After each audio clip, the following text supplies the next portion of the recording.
기도드리겠습니다. 거룩하신 하나님, 우리의 몸과 마음을 흠도 없고 점도 없이 하나님께서 기뻐하시는 산 제물로 드리기 위하여 회개합니다. 지난 한 주간 영적 잠에 취하여 기도 생활을 멀리 했습니다. 진리의 말씀과 주님의 음성에 귀를 막고 내 뜻대로 다녔습니다.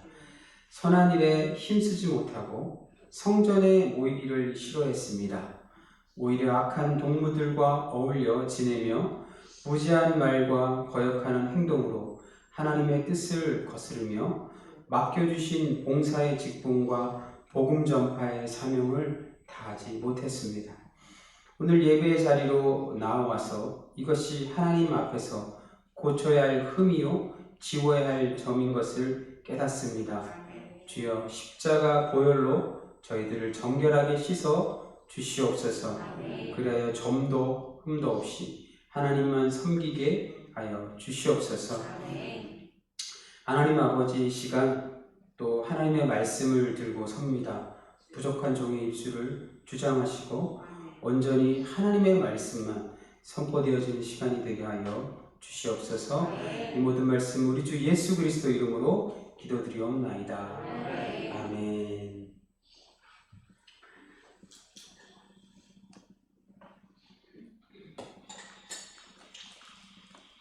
할렐루야. 오늘 우리는 5장 1절에서 12절 말씀을 통해서 이가봇과 여호와의 손, 하나님의 손이라는 제목으로 하나님의 말씀을 나눌 때 은혜 가득한 시간 되기를 주님의 이름으로 축원드립니다. 이가봇이라는 단어는 영광은 없다라는 그런 뜻을 가지고 있는 단어입니다. 그 이가봇이라는 단어는 이제 4장 21절에 나오는 단어인데요. 우리가 지난 설교 때 이스라엘 백성이 블레셋과 전쟁을 벌였습니다. 그리고 그 전쟁을 통해서 두 번의 패전을 맞이하게 되었습니다. 첫 번째 전쟁에서 졌을 때 이스라엘 백성들이 그 전쟁의 패전의 이유가 무엇일까 고민하다가 우리가 언약궤를 가지고 오지 않았구나. 그래서 언약궤를 전장으로 모시고 옵니다. 그 언약궤를 누가 가지고 옵니까? 홈니와 비나스가 가지고 옵니다. 그래서 이제 홈니와 비나스가 뭐 이렇게 우쭐대며 갖고 오면서 이번 전쟁은 이제 우리가 이겼다 이렇게 얘기했겠죠. 그리고 또 전쟁을 벌였는데 이번에는 첫 번째 전쟁보다 더 크게 패전을 하게 되었습니다. 그리고 그 전쟁을 통해서 홈니와 비나스도 죽었고 또 그 소식을 들은 엘리도 뒤로 넘어져서 목이 부러져서 죽게 됩니다. 그리고 이 소식을 들은 비나스의 아내가 임신 중이었는데 해산날이 얼마 되지 않은 상태였습니다. 그리고 그 여인이 그 소식에 충격을 받고 갑자기 해산을 하게 되었습니다. 그리고 아들을 낳았어요. 그래서 그 여인이 또 아들을 낳고 죽어가게 되었습니다. 아들을 보면서 여인이 보통 성경에서 아들을 낳는다는 건 새로운 시대가 열리는 거예요.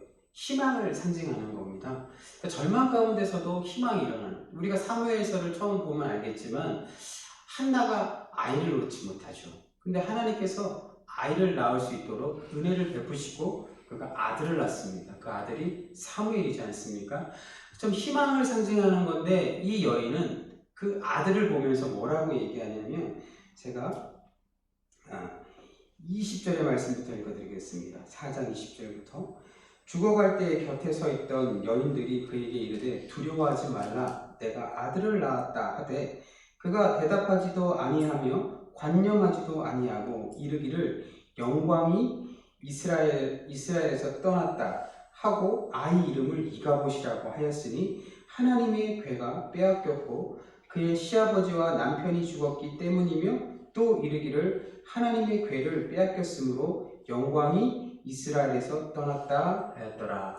그러니까 자기 아들 이름을 영광은 없다라는 이름을 지은 거죠.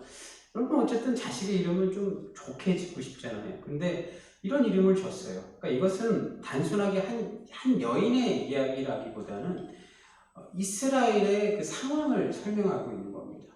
이스라엘에서 이제 하나님의 영광이 떠나가 버렸다라는 것을 이 여인의 입을 통해서 이야기하고 있는 겁니다. 사실 우리가 이 전쟁은 블레셋과 이스라엘의 전쟁은 이게 게임이 안 되는 전쟁입니다. 왜냐하면 블레셋은 이미 철기군으로 중무장이 되어 있었던 상태였고 이스라엘은 변변한 무기 하나 없는 그런 초라한 상태예요. 근데 어떻게 이스라엘은 전쟁을 하려고 생각을 했을까? 네. 그러니까 이 전쟁은 우리가 지난번 설교 때도 살펴봤듯이 하나님께서 원하시는 전쟁이 아니에요. 하나님께서 원하시는 전쟁이 아님에도 불구하고 이스라엘은 그 전쟁을 감행했습니다. 그들의 머릿속에는 요단강과 여리고의 기적이 남아있는 거예요. 요단강과 여리고의 기적. 여러분, 요단강이 어떻게 갈라집니까? 제사장들이, 언약궤를 맨 제사장들이 흐르는 물에 발을 담글 때 그 물이 갈라지는 역사가 일어나는 거죠. 그리고 또 여리고성이 어떻게 무너지게 됩니까? 온전히 하나님의 말씀에 순종한 이스라엘의 순종의 결과로 그 성이 무너지게 된 거죠. 그러니까 하나님의 역사는 여러분 온전한 순종이 있을 때 전제가 있는 겁니다. 순종이라는 역사가 있을 때 무너지고 이루어지는 거예요. 근데 그들은 분명히 머릿속에, 왜냐하면 200~300년 전의 이야기입니다. 오늘날 우리가 이순신 장군의 활약, 또 무슨 강감찬 장군의 활약, 뭐 이런 역사적 인물들의 활약을 우리가 잘 알고 있는 것처럼 그들은 그냥 조그만 민족입니다, 여러분. 그 민족의 그 부모에서 그 자식으로, 또 부모의 자식으로 대대손손 이어지는, 그 구전을 통해서 대대손손 이어지는 그 역사. 그리고 그것은 이스라엘 역사 속에서 가장 영광스러운 순간이었어요. 이스라엘은 언제나 침략당했고 또 괴롭힘 당했습니다. 사사시대가 그랬어요. 온종일 괴롭힘 당하는 이스라엘 백성이었어요. 근데 유일하게 그 시대만큼은 하나님의 이스라엘 백성에서 가장 영광스러운 시대였어요. 이스라엘 백성을 두려워하는 가나안에 있는 모든 족속들, 그 고대 근동 지방에 있는 모든 나라와 민족들이 이스라엘을 두려워했어요. 왜요?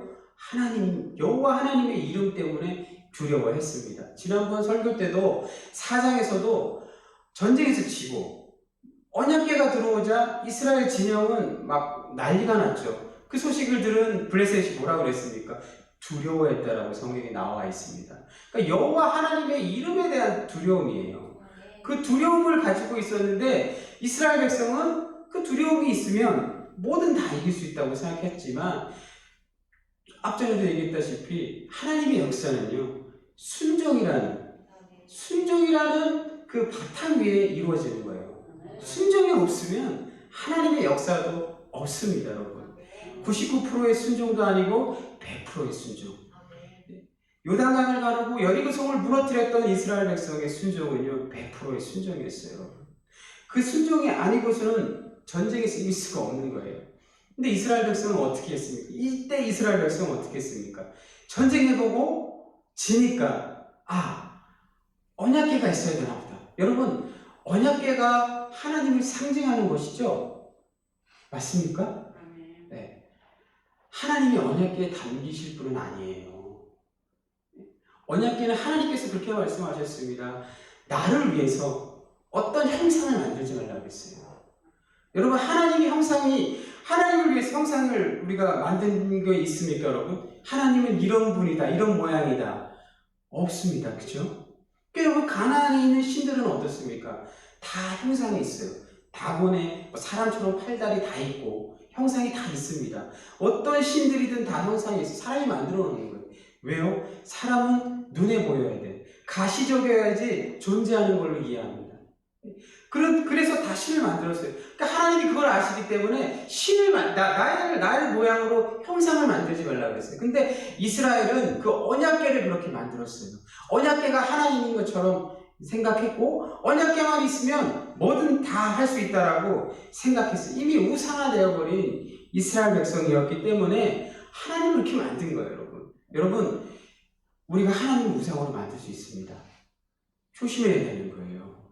하나님을 우리가 우상으로 만들어버리면 하나님은 나를 위해서 서비스하는 분이 돼버리는 거예요. 내가 원하는 것들, 내가 필요한 것들을 채워주고 만족시켜주는 분으로 전락시킬 때 우리는 하나님의 하나님 되심을 잃어버리게 되는 거예요. 나를 위해 존재하시는 그 하나님을 만들어버릴 때 하나님은 여러분 우상이 되어버리는 줄 여러분 잘 기억하셔야 될 줄 믿습니다. 그렇게 여러분 이스라엘 백성은 저번에 전쟁에서 졌어요. 그리고 그 전쟁에 패전한 그 결과를 오늘 이 4장 말씀에서 이 한 여인 비나스의 아내를 통해서 얘기하는 거예요. 영광이 떠났다. 이 말을 여러분 떠났다라는 말을 잘 보셔야 돼요. 이게 그런 생각이 드는 거예요. 하나님께서 더 이상 우리와 함께하지 않으신다. 이스라엘에서 이렇게 얘기하는 것 같은 거죠. 네? 그러니까 일은 누가 저질렀습니까? 이스라엘 백성이 저질렀어요. 그런데 결과에 대한 책임은 하나님께 떠넘기는 거죠. 당연히 이 언약궤가 있으면 이겨야 되는데 졌다 이거죠. 패전했다 이거죠. 하나님이 더 이상 우리와 함께 하지 않는다는 거죠. 하나님 우리를 떠나버렸다는 거죠. 그게 이스라엘 백성의 절망이고 좌절이었어요. 근데 여러분 곰곰이 생각해보면 우리의 신앙의 여정 속에서 그런 일들이 너무나 많지 않습니까? 내가 원하는 것들 하나님께 채워주지 않는 거죠. 답답한 거예요, 여러분. 오늘 찬양에도 나와 있는 것처럼 하나님은 결코 포기하지 않으십니다. 우리를 포기하지 않으세요. 그런데도 불구하고 우리는 계속 불안해하고 또 원망과 불평이 일어나는 거죠. 내가 원하는 대로 안 되니까. 내가 기도를 이걸 위해서 이렇게 많이 수도 없이 많은 시간을 하나님께 기도하고 또 작정하고 헌금도 하고 그랬는데 하나님의 응답이 없는 거죠. 거기서 오는 답답함, 절망감이 묻어나 있는 표현이에요. 전쟁에서 당연히 하나님의 백성이 이겨야 되는 건데 하나님의 백성이 이렇게 처참하게 그것도 언약궤를 가지고 갔는데도 불구하고 처참하게 패전한 거죠. 그리고 그 언약궤를 빼앗겨 버렸어요. 여러분 그렇게 한번 생각해 보시면 그 언약궤에 과연 하나님이 계시는 겁니까? 하나님의 임재가 있는 걸까요, 여러분? 그러니까 그런 마음이 이스라엘 백성에게 드는 거예요. 허탄한 마음이 드는 거예요. 우리도 여러분 그런 생각을 하게 되죠. 그런 절망스러운 상황, 힘든 삶을 살아가고 있는데 뭔가 이 도움의 손길이 나에게 들어오지 않고 보이지 않고 계속해서 이 힘들고 어려운 삶이 계속 지속될 때 거기서 오는 답답한 마음이 있는 거예요. 제가 좋아하는 그 작가 중에 한 분 중에 필립 얀시라는 분이 계십니다. 그분 책 중에 아주 재미난 책이 하나 있는데 제목이 아주 독설적인 제목인데요. Disappointing with God이라는 책인데 이게 그 하나님께 실망했습니다. 이런 책이에요, 여러분. 여러분 하나님께 실망해 보신 적 있으세요? 예? 아멘이에요? 아니요. 예. 근데 여러분 사실은 우리가 하나님께 실망할 때가 너무나 많이 있습니다. 내 뜻과. 그러니까 그런 상황이 생기는 건 그 내 믿음의 중심, 내 신앙의 중심이 나이기 때문에 그래요. 나이기 때문에. 내가 중심이 될 때 내 삶이 원하는 대로 이루어지지 않는 게 현실 앞에 답답하고 실망스러워하죠. 그러나 하나님이 중심이 될 때 우리는 하나님이 보이기 시작할 줄 믿습니다, 여러분. 그러니까 대표적인 그 성경의 두 인물을 가지고 제가 설명해 드리면 조금 더 이해가 빠를 것 같은데요. 요나와 하박국이에요. 요나는 하나님께서 그에게 명령을 했어요. 니느웨로 가서 니느웨 백성들을 내가 회개시킬 거니까 아까가 처음이 좋았는데 계속 작았어요? 소리가? 계속 올리네요, 지금은. 아까는 처음에는 그냥 잘 좋았었는데, 지금 볼륨을 낮춰주세요. 괜찮습니다. 니느웨로 가라 그랬는데, 그가 니느웨로 가지 않습니다. 왜 그렇습니까? 니느웨는 아수르의 수도죠. 아수르는 북이스라엘을 멸망시킨 제국이에요. 그러니까 그 제국의 수도에 있는 사람들을 하나님께서 구원하시겠다고 하니까 니느웨가 요나가 시통이 난 겁니다. 그럴 수가 없다라는 거죠. 이해가 갑니다. 그래서 그가 다시스로 도망을 가죠. 근데 하나님께서 그를 다시 잡아다가 니느웨를 세웁니다, 여러분. 하나님의 역사에 다시 세우는 거죠. 그리고 그가 그곳에서 니느웨 사람들에게 복음을 전하는 거예요. 그 니느웨 성은 커서 3일 길이라고 했습니다. 그런데 이 요나는 하루 만에 다 전해버렸어요. 대충 한 거죠. 하나님 믿어. 그럼 구원받아. 대충 했는데 역사가 일어나는 거예요. 사람들이 다 회개하고 짐승도 회개하고 난리가 난 거죠. 그런데도 불구하고 이 요나는 어떻게 얘기합니까? 요나는 나를 차라리 죽였다. 이 꼴은 내가 못 보겠다는 거예요. 나를 죽여주세요 라고 얘기를 하는 거예요. 네? 그리고 박넝쿨의 이야기를, 그리고 이 상황이 어떻게 되느냐 지켜보고 있는 요나에게 하나님께서 박넝쿨을 이렇게 만들어주셔서 그늘을 만들어줍니다. 요나가 되게 좋아하죠. 그런데 그 다음날 하나님께서 또 벌레를 보내셔서 그래서 다 갈아먹게 해요. 태양빛을 쬐게 만들죠. 그러니까 또 요나가 어떻게 해요? 차라리 나를 죽여주세요. 요나의 이야기는요 참 묘한 맛이 있습니다. 그래서 그걸로 끝나요, 여러분. 뭐 그거 회개했다? 뭐 이런 얘기도 없어요. 그걸로 끝나요. 그러니까 여러분, 하나님께 끊임없이 저항하는, 하나님의 말씀에 저항하는 한 모습인 거예요. 뭐 요나가 잘못했다 그런 얘기를 하려는 게 아니라 그런 모습이 있는 거예요. 또 한 사람의 이야기는 하박국의 이야기인데요. 하박국은 여러분 똑같아요. 하박국은 바벨론에 대한 이야기를 하는 거예요. 바벨론이 남유다를 멸망시켰잖아요. 그러니까 바벨론이 남유다를 멸망시키는데 하나님께서 그 바벨론을 통해서 유다 자신의 조국을 멸망시키려고 하니까 공의가 사라졌고 정의가 사라졌다고 하나님에게 대듭니다. 하박국이. 근데 하나님께서 말씀하시는 거예요. 내가 정의를 살리기 위해서 이 바벨론을 통해서 갈대아인들을 통해서 너희를 내가 멸망시키지만 그게 끝이 아니라는 거예요. 그리고 내가 다시 바벨론을 멸망시킬 것이고 너희를 회복시킬 것이라고 하나님께서 말씀하시죠. 그 말씀을 들은 이 설복당하는 거죠. 하나님의 말씀에 설득당하는 거예요. 요나는 설득당하지 않았어요. 끊임없이 자기 주장이 있었고 자기가 하나님 앞에 저항하고 하나님께 저항했지만 하박국은 설득당했어요. 그리고 그 하나님의 크신 은혜를 알게 되었어요. 그래서 이 하박국이 뭐라고 고백합니까, 여러분? 우리가 너무 잘 아는 무화과 나뭇잎이 마르고 포도 열매가 열리지 않고 감람나무에 소출이 없고 논밭에 식물이 없고 그리고 우리의 소가 없어도 뭐라 그럽니까? 난 여호와에게서 즐거워하리라. 이렇게 고백하는 겁니다. 하나님의 말씀에 설득당한 인생은 그 길로 나아가는 거예요. 제가 지난번 설교 때도 말씀드렸지만 여러분 원망할 수 있어요. 내 상황이 내 현실 앞에 원망하고 하나님을 불평할 수 있습니다. 그건 우리가 인간이기 때문에 우리의 한계인 거죠. 근데 내가 어려운 상황인데도 헤헤거리며 나는 괜찮아 그 미친 겁니다, 여러분. 그럴 수가 없죠. 그러나 그 과정 속에 하나님께서 하나님의 백성은 여러분, 하나님께서 하나님의 백성을 버리지 않으시는 거예요. 하나님은 하나님의 백성을 언제나 지켜보시고 지켜주시고 보호하시고 돌보시는 분인 줄 믿습니다. 그래서 그분께서 우리를 설득시키시는 거예요. 제가 말씀드렸죠. 설교 때마다 말씀드리는 것 같아요.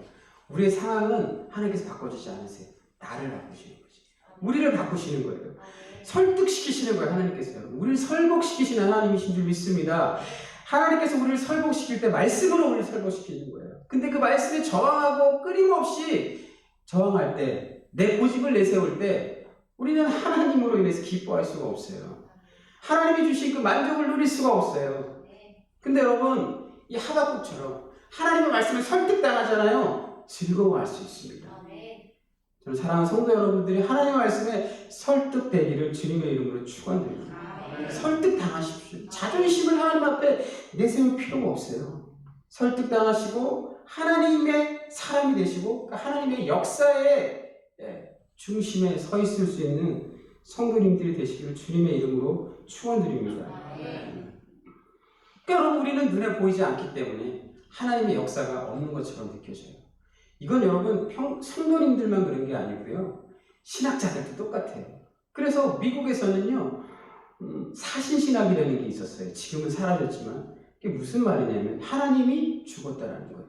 왜요? 하나님이 아무런 역사를 하지 않으니까. 하나님이 인간의 세계 속에서, 인류의 삶 속에서 아무런 역사를 일으키지 않고 그냥 인간의 역사를 이끌어가는 것 같이 보이기 때문에 하나님이 죽었다라는 거예요. 그 신학이 한동안 엄청나게 유행했어요. 또 어떤 신학자들은 여러분 하나님께서 그냥 창조하시고 그냥 지켜보신다고 얘기해요. 디이즘이라고 그러는 지켜보신다고만 얘기하는 거예요. 인간들이 다 알아서 한다는 거예요. 그 신학자들도 그렇게 생각하는 거예요, 여러분. 아무리 그렇게 배우고 뭐 이렇게 똑똑한 사람들도 현상, 눈에 보이지 않는 그 현상 앞에 그렇게 반응할 수밖에 없는 거예요, 여러분. 근데 여러분, 하나님의 역사는요, 이 세상이 시작되며 이 세상이 끝나는 그 모든 순간까지 한순간도 멈추지 않으시는 분이, 멈추지 않는 역사인 줄 믿습니다, 여러분. 하나님의 역사는 멈추지 않습니다, 여러분. 그러니까 여러분, 이스라엘 백성은요 전쟁에서 패했어요. 졌어요. 그죠? 그 결과가 뭐였습니까? 그러니까 마치 그런 거예요. 하나님의 책임으로 넘기면서 하나님과 함께 했는데도 불구하고 우리는 전쟁에 졌으니까 우리는 아무런 책임이 없다라는 거예요. 그게 여러분 이스라엘의 수준이에요. 이스라엘 백성의, 하나님 백성의 수준이 그거밖에 안 됐어요. 그럼 하나님께서 여러분 다시스로 도망가는 요나에게 잘 가, 그래 빠이빠이, 내 말 안 들었지, 빠이빠이, 너랑은 끝이야, 이렇게 말씀하지 않으시고 그를 다시 불러다가 하나님의 역사의 중심에 세우셨던 것처럼 하나님은 역사하시는 하나님이에요. 그래서 무슨 역사가 일어납니까, 여러분? 오늘 본문의 이야기예요. 오늘 본문에 무슨 이야기가 있죠? 이스라엘은 패전했어요. 졌어요. 그런데 하나님이 블레셋에서 역사하시는 거예요. 이스라엘의 그 블레셋에서 하나님께서 그 다곤신을 무너뜨리고 블레셋 사람들을 공포의 도가니로 몰아넣어 버리시는 거죠. 전쟁에 승리했으면 어떻게 합니까, 여러분? 전쟁에서 승리하고 이겼으니까 기쁨으로 가득 차야 되고, 그 영광스러움이 있어야 되잖아요. 근데 그들은 언약궤를 가지고 온 걸로 인해서 그 온통 공포의 도가니가 된 거예요. 두려움에 사로잡힌 거예요. 이스라엘 사람들에게는 하나님의 역사가 보이지 않을지 모르겠지만 하나님은 여전히 역사하시고 일하시는 분이신 거예요.